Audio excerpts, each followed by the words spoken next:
এই পুজো কতদিন দেখে তো মনে হচ্ছে আপনার? এই পুজো যে আপনি আসছেন, আপনার এসে কি ফিলিং হচ্ছে, কি মনে হচ্ছে? এবার আরও ভালো লাগছে, কেন সামনের ওই যে একটা লন বের করেছে, আর তো এদের প্রতিমা, তো কুমারটুলির প্রতিমা, মণ্ডপ সজ্জা অত্যন্ত নয়নভিরাম, সব মিলিয়ে পরিবেশ খুব ভালো, মানুষ খুব আনন্দ করে। আচ্ছা, আপনার ভালো লেগেছে পুজো? খুব ভালো লেগেছে। আচ্ছা, আপনার পরিচয়টা কি? হ্যাঁ, আমার পরিচয়, আমার নাম সুভাষ দত্ত, এই ওয়ার্ডের কাউন্সিলর, এক্স চেয়ারম্যান ছিলাম আর কি। ঠিক আছে, এখন এই আর হ্যাঁ। এটা আমাদের 65তম বর্ষ। আচ্ছা, এবার পুজোটা কেমন হচ্ছে আপনার এখানে? এবার তো একটা দেখতেই পাচ্ছেন চারপাশে জল, আমাদেরও সবার মন খারাপ।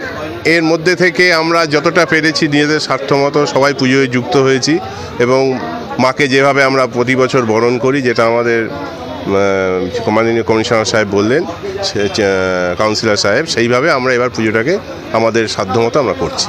আপনি ক্লাবের কোন পদে আছেন? আমি ক্লাবের একজন সদস্যই প্রথমে মনে করি। পদ আমাদের কেউই আমরা পদের এতে থাকি না, সবাই মিলে আমরা একটা গোষ্ঠী ক্লাব আমরা চালাই। হ্যাঁ, টিম ওয়ার্ক এটা। হ্যাঁ। আচ্ছা, আপনার নাম? আমার নাম বিশ্বজিৎ চন্দ্র, বাড়ি এই পাড়ায়। এই জায়গার নাম হচ্ছে ভরচাজি পাড়া।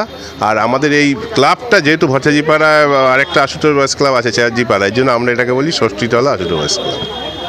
হ্যাঁ, আর আমাদের মাননীয় কাউন্সিলরও এই আমাদের পাড়ারই লোক, আমাদের ওয়ার্ডের হলেও আমাদের পাড়ারই লোক, একসঙ্গে সবাই যাচ্ছে। পুজো ভালো কাটুক। আচ্ছা, দুর্গোৎসব আমাদের প্রাণের উৎসব, বাঙালির সর্বশ্রেষ্ঠ উৎসব। এই উৎসবের জন্য আমরা সারা বছর ধরে অপেক্ষা করি। আশুতোষ বয়েজ ক্লাব ঠাকুরতলার এই পুজো, এর গরিমা অপরিসীম। গোবরডাঙ্গার যে সংস্কৃতি, যে পরম্পরা, তার সঙ্গে সাদৃশ্য রেখে এই পুজো গৌরবের সঙ্গে সম্পন্ন করছে। এখানে সবাইকে আমি অভিনন্দন জানাই, শুভেচ্ছা জানাই, বড়দেরকে আমার প্রণাম জানাই। পুজোর দিনগুলো ভালো কাটুক, মায়ের কাছে প্রার্থনা করি। মা সবাইকে ভালো রাখুন, সুস্থ রাখুন। বর্ষণ, বন্যা সব কিছুকে উপেক্ষা করে আমরা যেন আমাদের গোবরডাঙ্গার কৃষ্টি সংস্কৃতিকে তুলে ধরতে পারি, সবাই ভালো থাকি, ভ্রাতৃত্বের বন্ধনে সবাই যেন গোবরডাঙ্গাকে এগিয়ে নেওয়ার জন্য সংকল্পবদ্ধ হই। সবাইকে ধন্যবাদ।